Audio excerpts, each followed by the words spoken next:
I am Nicholas, 32 years old, and the last thing I remember before the darkness took over was my own brother's hand ripping the life support out of the wall, while my parents stood 3 feet away and did absolutely nothing.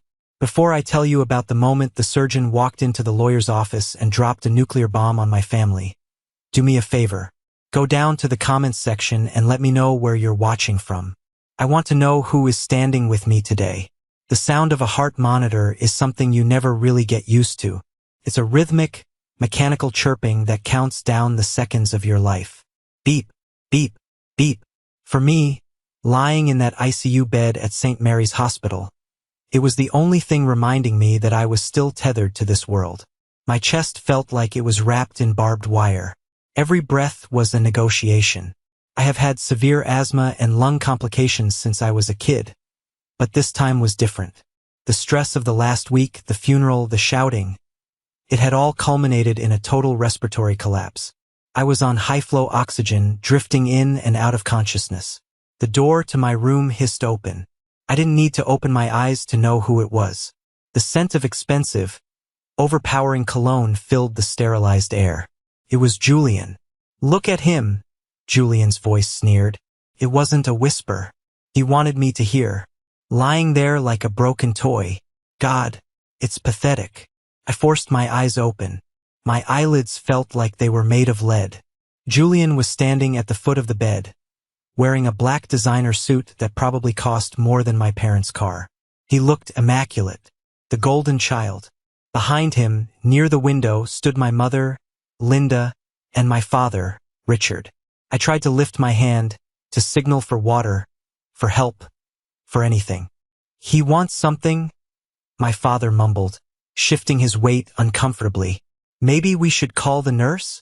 Don't bother, Dad, Julian snapped. He walked around to the side of the bed. He loomed over me, his face twisting into a mask of disgust. He doesn't need a nurse. He needs an Oscar. Look at this performance. Julian, honey, keep your voice down, Mom said. But she wasn't looking at me. She was checking her reflection in the darkened window glass, adjusting her pearls. People might hear. Let them hear. Julian laughed, a sharp, jagged sound. He leaned in close to my face. I could smell the stale alcohol on his breath, masked by mints. You think you're so smart, don't you, Nick? Putting on this dying swan act right before the will reading? You think Grandpa Arthur left you something because he pitied you? You're trying to guilt-trip Mom and Dad. I shook my head weakly. The tube in my nose was the only thing keeping my oxygen levels from crashing. I wanted to scream. I'm not faking. I can't breathe. But no sound came out. Stop it, Julian hissed. His eyes went cold. Dead cold. Stop shaking. Stop pretending. You're embarrassing us. My hand trembled as I reached toward the call button on the rail. Julian's hand shot out and grabbed my wrist. His grip was crushing. No. No more nurses. No more pity parties. Then he did the unthinkable. With his other hand, he reached up to the wall mount behind my head. He grabbed the clear plastic tubing that was feeding oxygen into my cannula. Let's see how sick you really are, he whispered. He yanked. Hard. The tubing popped off the regulator with a distinct hiss. The flow of cool air into my nose stopped instantly. It was like someone had suddenly placed a plastic bag over my head. My lungs seized. Panic, primal and electric, shot through my veins. I gasped, my mouth opening wide like a fish out of water. But there was nothing there. The monitor on the wall began to shriek. A high-pitched, relentless alarm. Beep. Julian, my father's voice. But he didn't move. He didn't step forward. He's fine, Dad, Julian yelled over the alarm, tossing the tubing onto the floor. Look, he's just holding his breath. He wants you to feel sorry for him so he can get the house money. I clawed at the bedsheets. My vision started to tunnel. Black spots danced in front of my eyes. I looked at my mother. I locked eyes with the woman who gave birth to me. Help me, I mouthed. Mom looked at me, then she looked at Julian. She bit her lip. Nick, stop it. Just breathe normally. Why do you always have to make everything about you? She turned away. My heart hammered against my ribs like a trapped bird. The room began to spin. This was it. I was going to die here, killed by my brother, ignored by my parents. The injustice of it burned hotter than the lack of oxygen. I felt my body going limp, the fight draining out of me. I closed my eyes, accepting the darkness. Thud. The door to the ICU room slammed open. It wasn't the gentle whoosh of the automatic opener. It was forced. Get away from him. The voice was deep, commanding, and shaking with rage. I forced one eye open. A man in a white coat had stormed into the room. It was Dr. Marcus Sterling, the chief of neurosurgery, and, though my family didn't know it, one of my grandfather's oldest friends. Julian stumbled back, looking surprised but not guilty. Who the hell are you? Get out, we're having a family moment. Dr. Sterling ignored him. He didn't look at my parents. He rushed to my side, his movements precise and urgent. He grabbed the tubing from the floor, reconnected it to the wall regulator in one fluid motion, and cranked the flow up. The hiss of oxygen returned. I sucked in a greedy, desperate breath. It burned, but it was sweet. Dr. Sterling checked my vitals, his face grim. Then he turned slowly to face my family. He wasn't just a doctor in that moment. He looked like an executioner. You? Dr. Sterling pointed a finger at Julian. His hand wasn't shaking. I should call the police right now. Do it, Julian challenged, crossing his arms. My brother is a hypochondriac. I was just proving a point. It's his word against mine. Is it? Dr. Sterling asked. His voice dropped to a terrifyingly low register. You think because the blinds were drawn, no one saw? You think because your parents are spineless cowards, you're safe? My parents shrank back against the wall. I'm the surgeon, Dr. Sterling said, stepping into Julian's personal space. I save lives, but I also know how to end a problem. Get out of my hospital. Now. We'll be leaving, my father stammered, grabbing his coat. Come on, Julian. We have the meeting with the lawyer tomorrow anyway. Julian sneered at me one last time. Enjoy the air, Nick. Use it while you can. Once I get that inheritance tomorrow, I'm cutting off your insurance payments. You're on your own. They walked out. My mother didn't even look back. I lay there, gasping, the adrenaline slowly fading into a cold, hard resolve. They thought I was weak. They thought I was the same invisible, sickly Nicholas they had bullied for 30 years. Dr. Sterling put a hand on my shoulder. Are you okay, son? I nodded slowly, my throat raw. I'm alive. Good, Sterling said. He reached into his pocket and pulled out a small, folded piece of paper. Because tomorrow isn't just about reading a will. Your grandfather and we prepared for this. Julian thinks he's won. He has no idea what's coming. I looked at the doctor, confused. What do you mean? Sterling smiled, but it didn't reach his eyes. It was a smile of grim satisfaction. Rest now, Nicholas. Tomorrow we go to war. Lying there, listening to the steady beep of the monitor, I realized something. I wasn't just a victim anymore. I was the trap they were about to walk into. To understand why my brother felt comfortable trying to kill me in a hospital room, you have to understand the Warren family dynamic. In my house, there wasn't enough love for two children. There was only enough for Julian. From the day Julian was born, 2 years after me, I became part of the furniture. I was the practice child, the rough draft. I was born with asthma and a fragile immune system. I cost money. I took time. I was difficult. Julian was perfect. He was a 9-pound baby with lungs like a trumpet and a smile that could melt ice. My father, Richard, was a failed high school quarterback who spent his entire adult life trying to relive his glory days through his son. My mother, Linda, was a social climber who needed a trophy to show off at the country club. I wasn't a trophy. I was a medical bill. I remember my 10th birthday vividly. It is burned into my memory like a brand. It was a Tuesday. I was waiting on the curb outside my elementary school. The other kids had all been picked up. The teachers were starting to give me those pitying looks that I hated more than anything. Don't worry, Nick, I told myself. They're just late. They're getting the cake. I waited for 3 hours. The sun went down. The janitor finally let me use the office phone. I called home. No answer. I called my dad's cell. Voicemail. Finally, at 7 p.m., a car pulled up. It wasn't my parents. It was Grandpa Arthur. He looked furious. He ushered me into his old Buick. His hands gripping the steering wheel so tight his knuckles were white. "Where are they, Grandpa?" I asked, trying not to cry. "They went to the state finals," Grandpa muttered. Julian's junior league team made the playoffs. They drove 3 hours to Albany. "They forgot me?" Grandpa didn't answer immediately. He reached over and squeezed my knee. "I didn't forget you, Nicholas. I will never forget you." That night, instead of a party, Grandpa took me to a diner. We ate pancakes for dinner. He gave me a present wrapped in newspaper. It was a chess set, hand-carved. "Listen to me, Nick," he said, setting up the board on the sticky table. "Your brother, he makes noise. He demands attention. He is like a rook, charging straight ahead, knocking things over. But you," he held up a knight, "you move in ways they don't expect. You are quiet. Silence is the strongest move on the board. Never let them see your strategy until it's too late."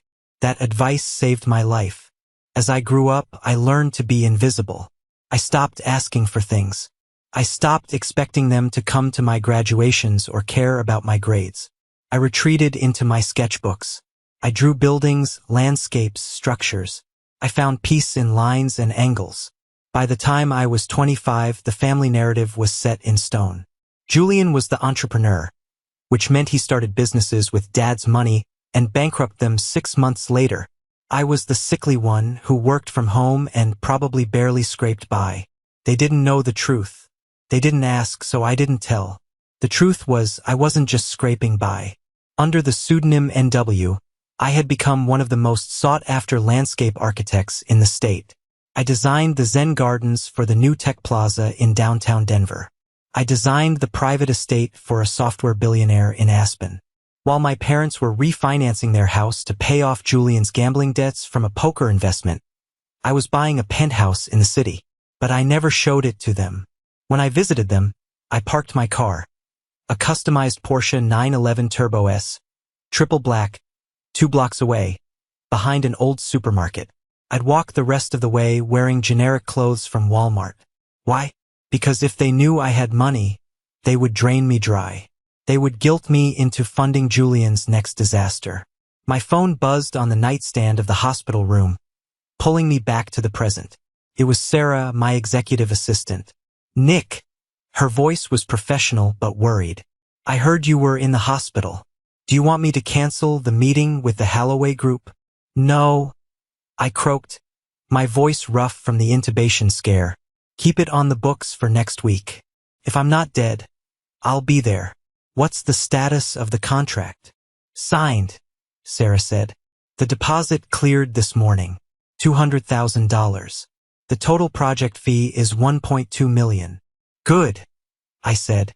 "Move half of the deposit into the secure trust. Don't let a dime of it touch my personal checking account where my family might see a statement if they snoop." "Understood." "And Nick?" "Mr. Holloway sent a fruit basket. I didn't send it to the hospital because, well, I know you don't want your family to see the sender's name." "Smart. Thanks, Sarah." I hung up. $1.2 million. My family thought I was unemployed. They thought I was begging for scraps. The irony was bitter. I could buy their house 3 times over. I could pay off Julian's debts with a signature. But I wouldn't. Not after what they did to Grandpa. And certainly not after today. I thought about Grandpa Arthur. He was the only one who knew about my career. He was the one who encouraged me to use a pseudonym. "Protect your harvest, Nick," he had said. "The locusts are hungry." Grandpa had died 3 days ago. That was why we were all here. That was why Julian was desperate. The nurse, Rosa Martinez, came in to check my vitals. Rosa had been at St. Mary's for 20 years. She knew everyone. She had been there the night Grandpa died. "Your vitals are stabilizing, Mr. Sterling," she said softly. She didn't look me in the eye. She looked troubled. She kept fidgeting with her clipboard. Rosa, I said. You were there, weren't you? When Grandpa passed. She froze. I was on the floor, yes. Julian said he was with him at the end. He said Grandpa went peacefully in his sleep. Rosa turned to the window. Her hands were shaking. Mr. Julian was there. That is true. He asked for privacy. He closed the blinds. Rosa, I pushed. What aren't you telling me? She turned back to me, and her eyes were filled with tears. I am just a nurse, Nicholas. I have a pension to protect. I cannot make accusations without proof. But you saw something. I saw. She lowered her voice to a whisper. I saw the monitors change. I saw the heart rate spike, then flatline. It wasn't a peaceful drift into sleep, Nicholas. It was abrupt, like a shock. My blood ran cold. Did you tell the doctor? Dr. Sterling knows, she said. Dr. Sterling checked the logs on the morphine drip. He checked the oxygen flow records. She checked the door to make sure no one was listening. Be careful tomorrow, Nicholas, she said. Your brother, he is a desperate man, and a desperate man is capable of anything. She hurried out of the room, leaving me with a thought that was heavier than the fluid in my lungs. Julian hadn't just yanked my tube today. He might have done the same thing to Grandpa. The rage that filled me wasn't hot anymore. It was ice. I reached for my phone and opened the banking app. I looked at the balance in my secret trust account.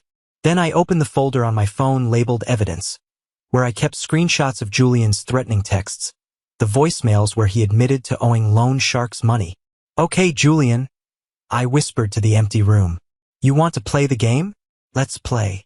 I wasn't the invisible son anymore.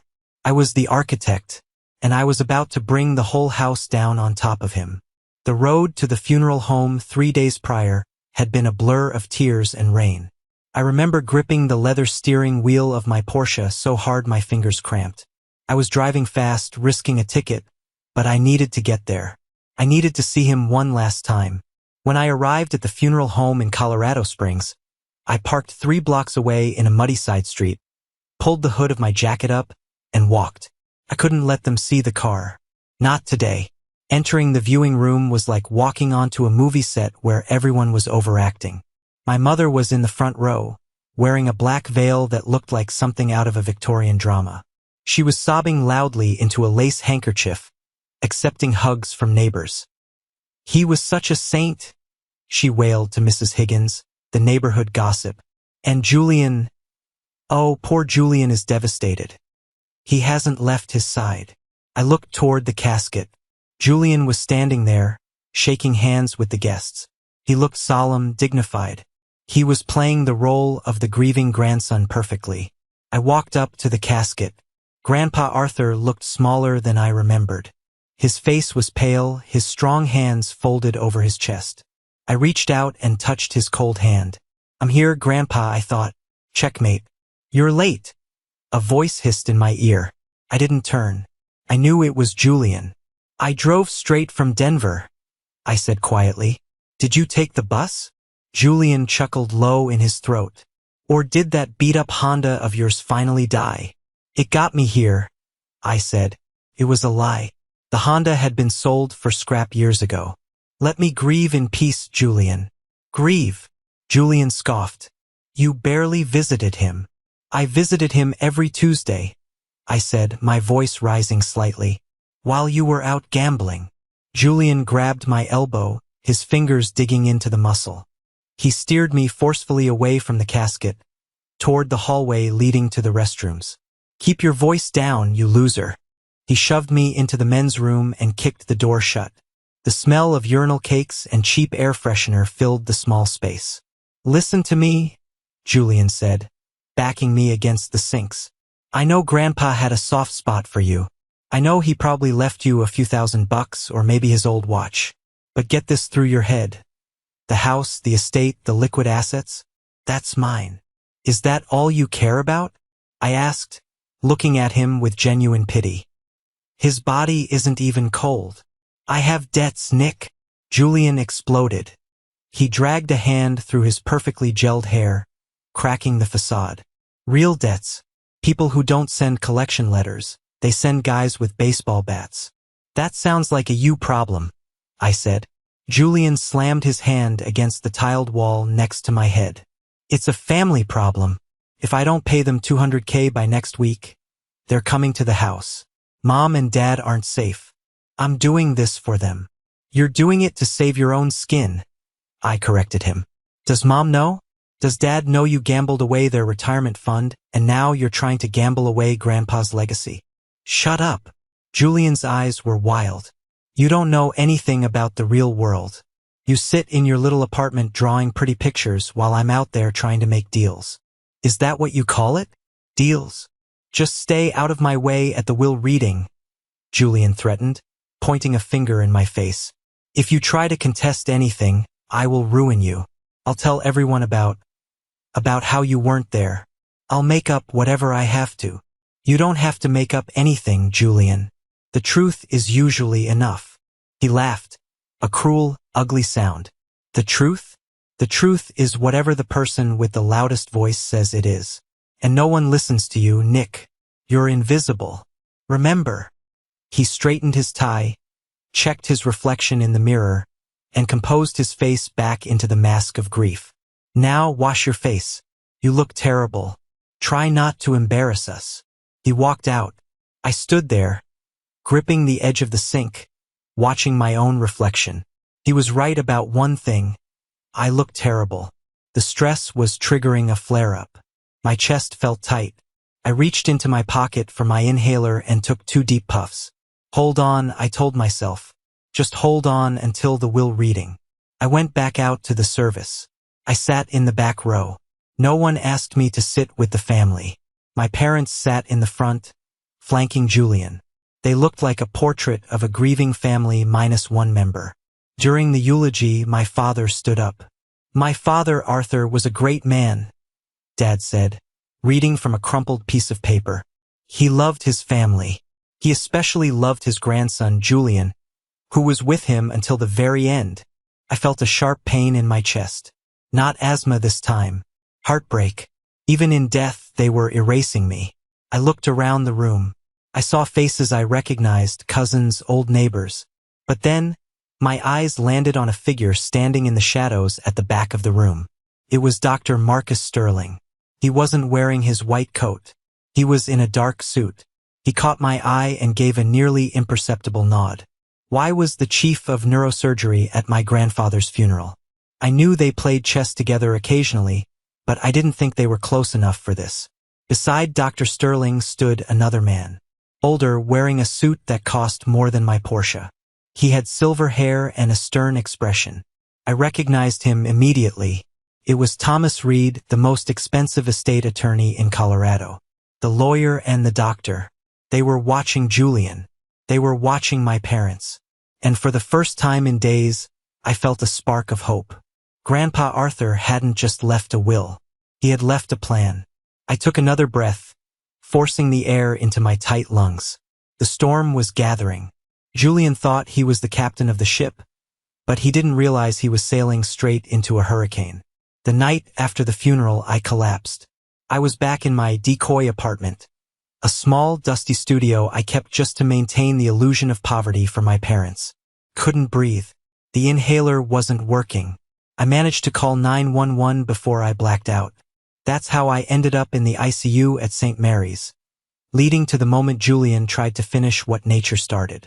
Now, it was the morning after the incident, the morning of the will reading. I was sitting up in the hospital bed. I felt weak, but my mind was razor sharp. Dr. Sterling had moved me to a private room with a security guard outside the door. He wasn't taking any chances. How are you feeling? Dr. Sterling asked, checking my chart. Like I went 10 rounds with a heavyweight, I said. Can I leave? The reading is at 10 a.m. Against medical advice, Sterling said. But he was already signing the discharge papers. But I'm coming with you, and so is Nurse Martinez. Rosa. I looked at the nurse, who was standing quietly in the corner clutching her purse like a shield. Why is she coming? Because she is a witness, Sterling said grimly. And because she has something to say that the lawyer needs to hear. My phone buzzed. It was a text from my mother. Mom, where are you? We are at Mr. Reed's office. Julian is getting impatient. Don't be late. It's disrespectful. No, how are you? No, did you survive the night? Just demands. Let's go, I said, sliding my legs off the bed. I didn't have my car. It was still parked near the funeral home. Dr. Sterling drove us in his Range Rover. The ride was silent. The tension in the car was thick enough to choke on. We pulled up to the law offices of Reed, Smith and Associates. It was a glass skyscraper in downtown Denver. Ready? Sterling asked. No, I said honestly. But let's do it anyway. We took the elevator to the 40th floor. The receptionist ushered us into a massive conference room with a mahogany table that stretched for miles. My family was already there. Julian was sitting at the head of the table naturally. He had his feet up on an empty chair. He was wearing sunglasses indoors. My parents were on either side of him. When I walked in, flanked by the doctor and the nurse, the room went silent. What is this? Julian demanded, taking off his sunglasses. This is a private family meeting. Why is the doctor here? And the help? He gestured rudely at Rosa. They are here at my request, came a voice from the front of the room. Thomas Reed, the silver-haired attorney, walked in carrying a thick leather folder. He didn't look up. He sat down, adjusted his glasses, and looked straight at Julian. And under the terms of the codicil added to Arthur Warren's will 3 days before his death, all medical staff present at his time of death are invited to attend. Julian's face went pale. Codicil? What codicil? Grandpa was senile 3 days ago. He couldn't sign anything. He was of sound mind. Dr. Sterling spoke up, his voice booming in the quiet room. I conducted the competency evaluation myself. Julian swallowed hard. He looked at Mom. Mom looked nervous. Can we just get on with this? Dad said, wiping sweat from his forehead. We just want to get this over with. Very well, Mr. Reed said. He opened the folder. The sound of the paper turning echoed like a gunshot. I sat at the far end of the table, opposite Julian. I folded my hands. I remembered Grandpa's words. Silence is the strongest move. I watched Julian. He was tapping his foot rapidly. He was sweating. He needed that money. He needed it today. I, Arthur Warren, being of sound mind, Mr. Reed began. The preamble was standard. Then came the minor bequests. To my son, Richard, and his wife, Linda, I leave the sum of $50,000 each. 50, Dad blurted out. That's it? But the estate is worth millions. Please hold your questions, Reed said coldly. To be used for their retirement. Julian smirked. Don't worry, Dad. The bulk of it goes to the grandchildren. That's how these things work to avoid taxes. I'll take care of you. He looked at me with a smug grin. Well, I'll take care of Mom and Dad. Nick can fend for himself. Continuing, Reed said. To my grandson, Julian Warren. Julian sat up straighter. He licked his lips. This was it. The moment he had been waiting for. The payoff. I leave the sum of $1. The silence that followed was absolute. It was a vacuum. What? Julian whispered. You read it wrong. I leave the sum of $1, Reed repeated, his eyes locking onto Julian's. And a copy of the video surveillance tape from my hospital room recorded on the night of October 14th. Julian jumped out of his chair so fast it tipped over backward. Crash. This is a joke, he screamed. There were no cameras. I checked. You checked for the wall cameras, Dr. Sterling said, standing up slowly. You didn't check for the nanny cam hidden in the clock on the bedside table. Arthur asked me to install it a week before he died. He was afraid of you, Julian. My parents were frozen. Afraid of him? Mom whispered. Why? Dr. Sterling pulled a remote from his pocket and pointed it at the large screen on the wall. Because he knew Julian was stealing his pain medication. And he suspected Julian might try to hurry things along. Don't turn it on, Julian yelled, lunging toward the doctor. I moved. For a guy with bad lungs, I moved fast. I stepped in front of Julian and shoved him back. Sit down. You knew about this. Julian spat at me. I knew nothing, I said, my voice steady. But I'm learning a lot. Play the tape, Mr. Reed ordered. The screen flickered to life. The video was grainy, black and white, but the audio was crystal clear. It showed Grandpa lying in his hospital bed. It was late at night. The date stamp in the corner read October 14th, 11:15 p.m. The door opened. Julian walked in. He wasn't crying. He looked annoyed. He walked over to the bed. Grandpa! Julian's voice on the tape. Julian! Grandpa's voice was weak. Water! I need the signature, old man, Julian said, pulling a document from his jacket. Just sign the transfer for the house. Now, before you kick the bucket. No, Grandpa wheezed. It's for Nicholas. Nicholas. Julian laughed on the tape. That loser? He's probably going to die before you do. Give it to me. I need the money. These guys are going to kill me if I don't pay. Get out, Grandpa said, surprisingly strong. Then we all saw it. Julian's face twisted in rage. He reached for the control panel on the morphine drip. You're in pain, Grandpa, Julian whispered. Let me help you with that. He cranked the dial. Then he reached over and pinched the oxygen tube just like he had done to me. Just go to sleep, Julian hissed. Just go to sleep and solve all my problems. The video showed Grandpa struggling for a moment, then going still. Julian stood there watching for 2 full minutes. Then he rearranged the sheets, wiped his fingerprints off the machine with his sleeve, and walked out. The screen went black. In the conference room, the only sound was my mother's ragged breathing. She had her hands over her mouth. My father was staring at the table, his face gray. Julian was trembling. He looked like a trapped animal. It's a fake, Julian stammered. It's AI. Deepfake. You can do anything with computers now. I saw what you did, Julian. Dr. Sterling's voice cut through the air like a blade. He placed a hand on Julian's shoulder, heavy and condemning. I saw what you did to your brother yesterday, and Rosa saw you in the room that night. The toxicology report showed a massive overdose of morphine. I didn't release it to the police immediately because Arthur asked me to wait for this moment.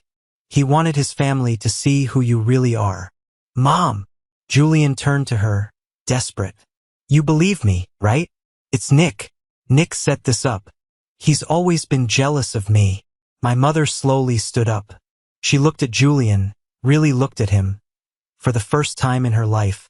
You killed him, she whispered. Her voice broke. My father. You killed him for money. I did it for us. Julian screamed. To save the house. To pay off the debts. No, I said, stepping forward.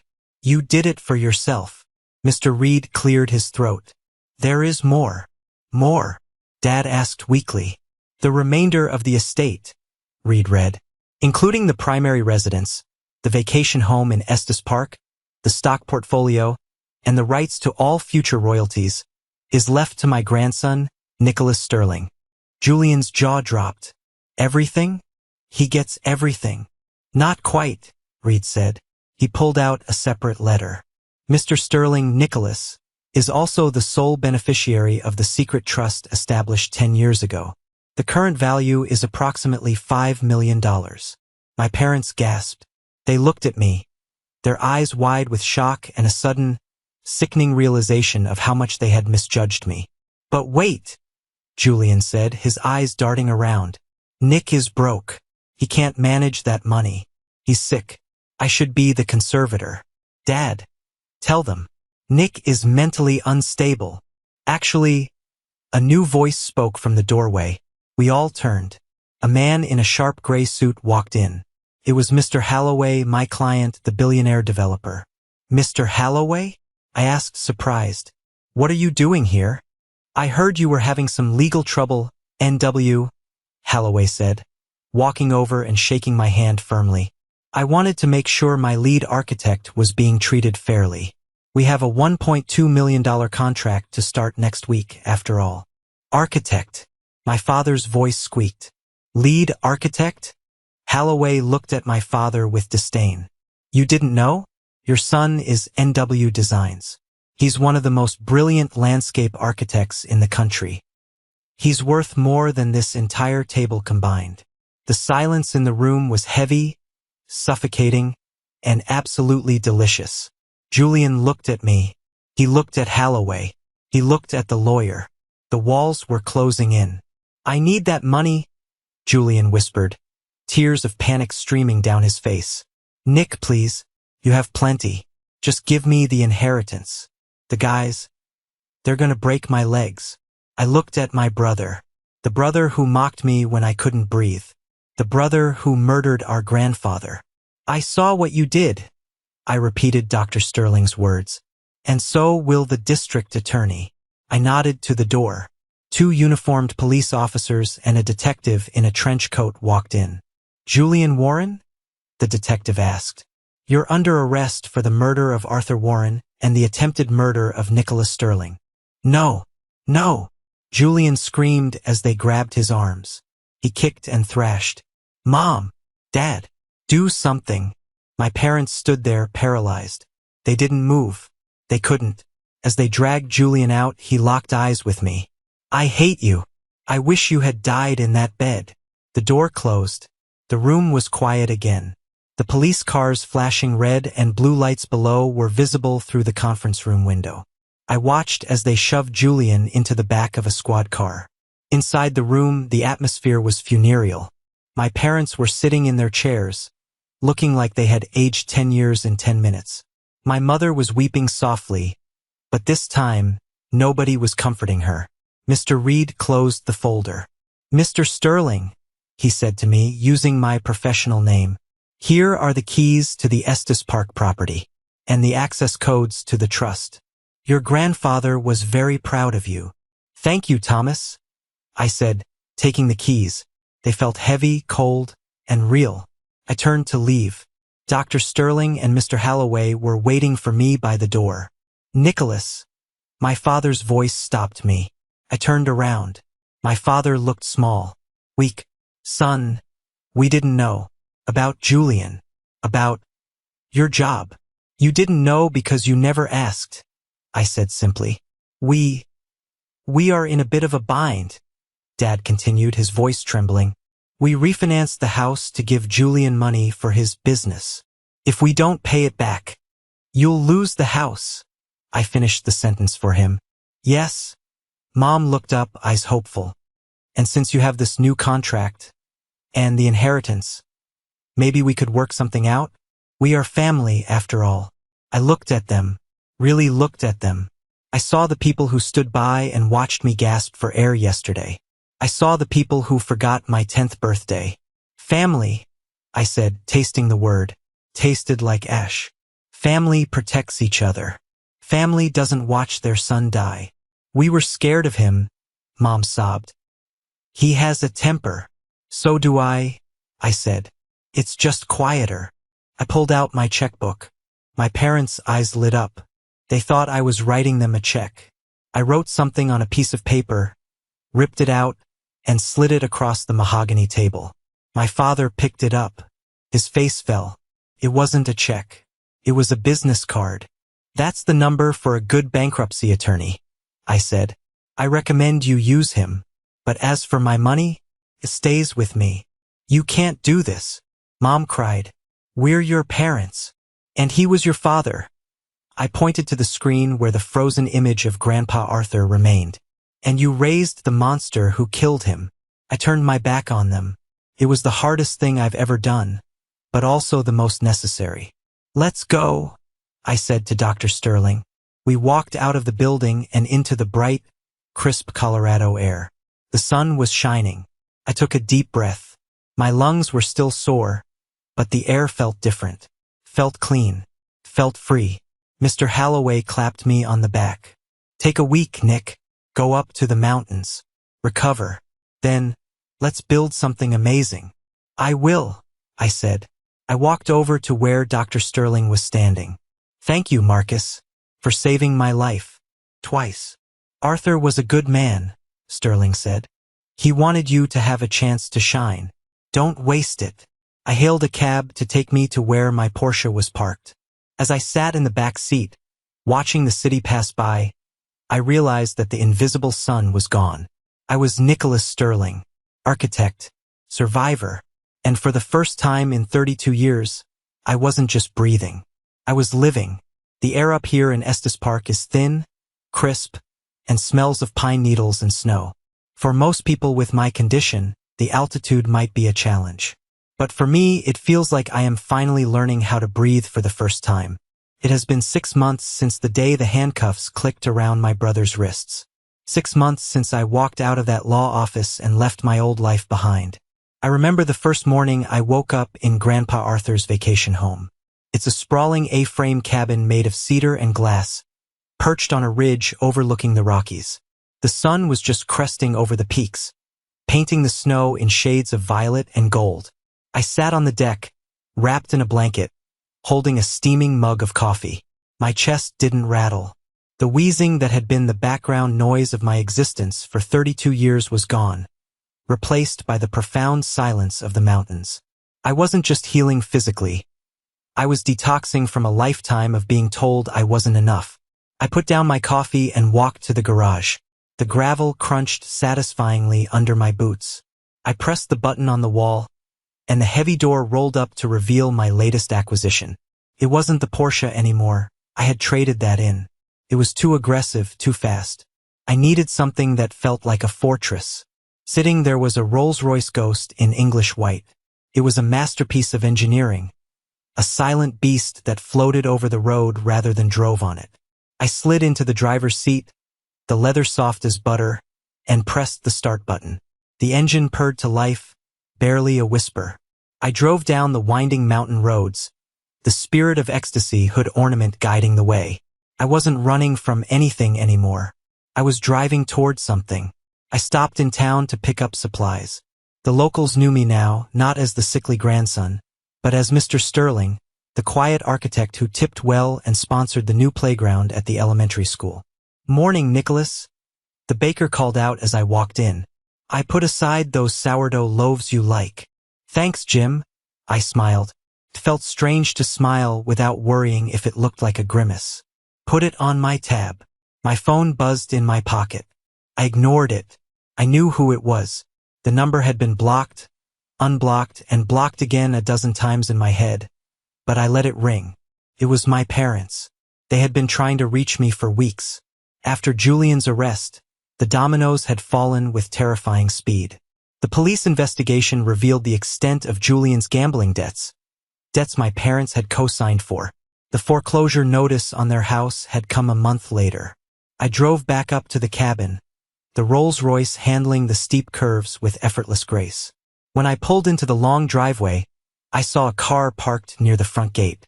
It was a rusted, dented sedan, a cheap rental. My stomach tightened, just for a second. Old habits die hard. The reflex to feel guilty, to feel small, flared up. Then I looked at the steering wheel in my hands. I looked at the house my grandfather left me. I remembered the surgeon's hand on my shoulder. "You are not the victim anymore," I told myself. "You are the architect." I parked the car and stepped out. My mother and father were standing by the front door. They looked terrible. My father, once proud and blustering, looked shrunken inside his jacket. His face was gray, unshaven. My mother, who never left the house without her pearls and perfect makeup, was wearing a faded coat and looked like she hadn't slept in a month. They stared at the white Rolls-Royce, then at me. "Nicholas," my mother said, her voice cracking. She took a step forward, arms slightly open, as if testing the waters for a hug. I didn't move toward her. I stood my ground. "Mom, Dad, you're trespassing." "Trespassing?" My father scoffed, but there was no heat in it. "We're your parents, Nick. We drove 5 hours to see you. The gate code, it didn't work." "I changed it," I said calmly. "What do you want? Can we come inside?" Mom pleaded, shivering in the mountain wind. "It's freezing out here. Just for a cup of tea? Please." I hesitated. Not out of love, but out of curiosity. I wanted to see them. I wanted to see if the monsters of my childhood were really as big as I remembered. 15 minutes, I said. Then you leave. I punched in the code, unlocked the front door, and let them in. They walked into the living room, their eyes widening at the renovation I had done. The floor-to-ceiling windows, the modern fireplace, the drafted blueprints for my new project spread out on the oak table. It's beautiful, Mom whispered, running her hand over a leather armchair. Your grandfather always loved this place. We used to bring Julian here for skiing. I remember, I said, leaning against the kitchen island. I didn't offer them a seat.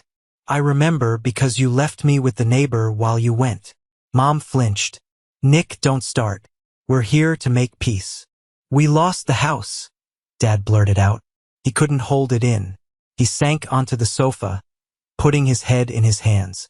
The bank took it yesterday. We have nowhere to go. We're living in a Motel 6 off the highway. I watched them, waiting for the wave of pity to hit me. I waited to feel that urge to fix it, to be the good son, to buy their love. But the wave didn't come. All I felt was a dull, distant sadness. I'm sorry to hear that, I said. My voice was neutral. Sorry? Dad looked up, his eyes red. That's all you have to say? You're sitting here in $1 million mansion, driving a car that costs more than a house, and all you say is sorry? I offered you a bankruptcy lawyer, I reminded him. Did you call him? We don't want bankruptcy, Mom cried. We want our dignity. We want our family back. You want your ATM back, I corrected her. You want someone to clean up Julian's mess because he's in a cell and can't do it anymore. He's your brother, Mom screamed, the veneer of politeness finally cracking. He made a mistake. He was desperate. And you put him there. You testified against him. I told the truth, I said. He murdered Grandpa. He tried to kill me. That's not a mistake, Mom. That's evil. He didn't mean it, she sobbed. He was under pressure. If you had just helped him with the money earlier, none of this would have happened. It's your fault too. There it was. The twist I knew was coming. Even now, with Julian facing 20 years to life, it was somehow Nicholas's fault. I walked over to the table and picked up a folder. Do you know what this is? I asked. They stared at it. This is the trust fund Grandpa left for me, I said. He set it up 10 years ago. Do you know why? Because he told me, one day your parents will eat their young to feed their ego. I want to make sure you don't get swallowed. I tossed the folder back onto the table. He saw you, I said softly. He saw exactly who you were. And for 30 years I tried to prove him wrong. I tried to be good enough. I tried to be worthy of your love. But love shouldn't be a transaction. We do love you, Dad mumbled. But he couldn't look me in the eye. No, I said. You love the idea of a successful family. You love the image. But you don't love the people in it. If you did, you wouldn't be here asking for money. You would be asking how my lungs are. You would be asking if I'm happy. Silence stretched between us. The wind howled outside against the glass. I'm not giving you money, I said finally. Not a dime. Because if I give you money, I'm just paying you to keep hurting me. I'm enabling the same dynamic that killed Grandpa. So you're going to let us be homeless? Dad stood up, his fists clenched. After everything we did for you? We raised you. We paid for your medical bills. And I paid for your retirement, I said. With my silence. With my childhood. We're even. I walked to the door and held it open. Get out. My father looked like he wanted to hit me. For a second, I saw the rage of the failed quarterback, the man who bullied me my whole life. But then he looked at me, really looked at me. I wasn't the wheezing boy anymore. I was a man standing in his own house, strong and unshakable. He deflated. He grabbed Mom's arm. Come on, Linda. He's dead to us. Good, I said. I've been dead to you for years. It's time to make it official. They walked out into the cold. I watched them get into their rental car. The engine sputtered before turning over. They drove down the mountain, disappearing around the bend. I closed the door. I locked it. I leaned my back against the heavy wood and closed my eyes. I expected to cry. I expected to feel shattered. Instead, I took a deep breath. Inhale. Exhale. My lungs expanded fully, filling with oxygen. My heart beat steady and slow. I walked into the kitchen, poured the rest of the coffee down the sink, and opened a bottle of sparkling water. I walked out to the deck and looked at the mountains. I was alone, and for the first time in my life I wasn't lonely. I was free. 3 months later, the snow had melted, revealing a carpet of wildflowers across the valley. I stood on the podium in the garden of the new community center in downtown Denver. A red ribbon was stretched across the entrance. A crowd of about 200 people sat in white folding chairs.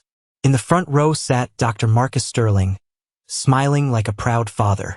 Next to him was Rosa Martinez, wearing a new dress, looking happy and relaxed.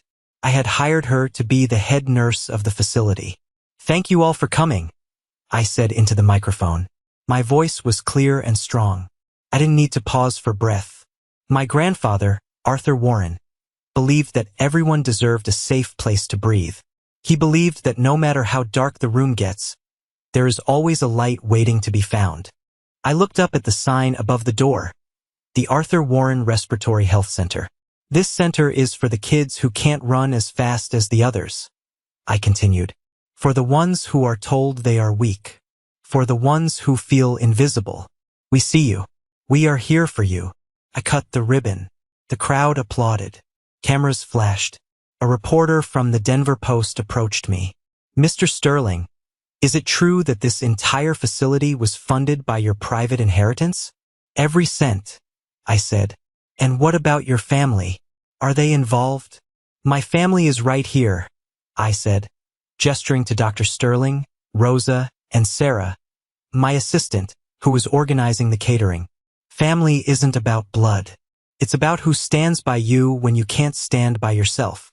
Later that evening, after the guests had left, I sat in the quiet library of the center. I had moved Grandpa's book collection here. Felt right.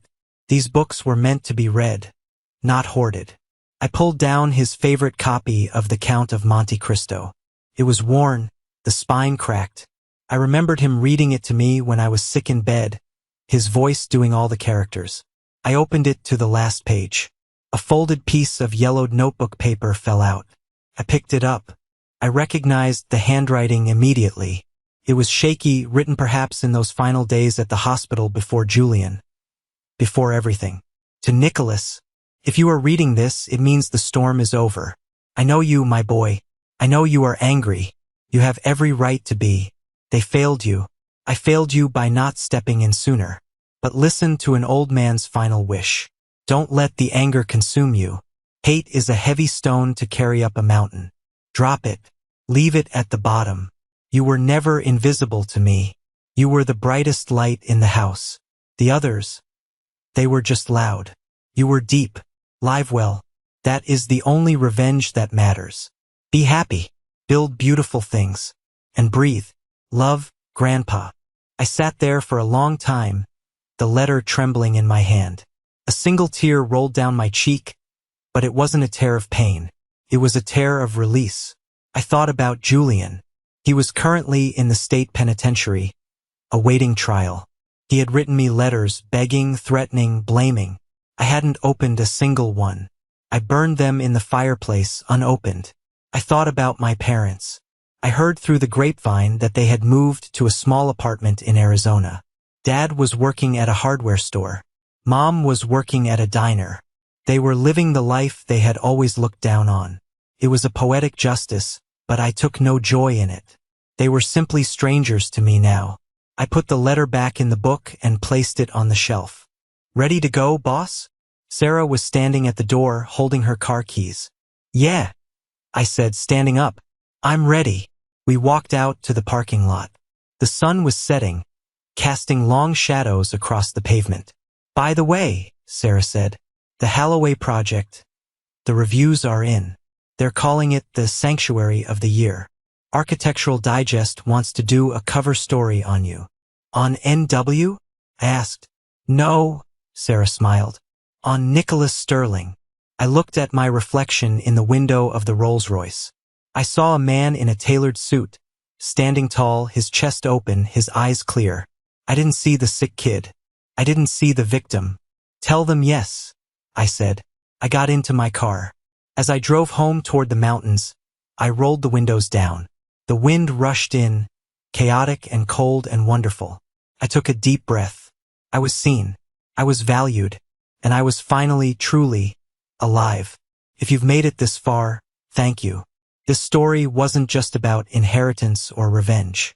It was about the terrifying reality that sometimes the people who are supposed to protect us are the ones who hurt us the most. Nicholas's journey teaches us a hard but necessary truth. You have the right to fire your family. Biology is an accident. Loyalty is a choice. Just because you share DNA with someone doesn't mean you owe them your mental health, your finances, or your life. We often hold on to toxic relationships because of guilt or history, or the hope that maybe they'll change. But as Nicholas learned, waiting for an apology from people who value money over your life is a game you will never win. The most powerful thing Nicholas did wasn't getting the money or seeing his brother arrested. It was the moment he stood at the door and said no.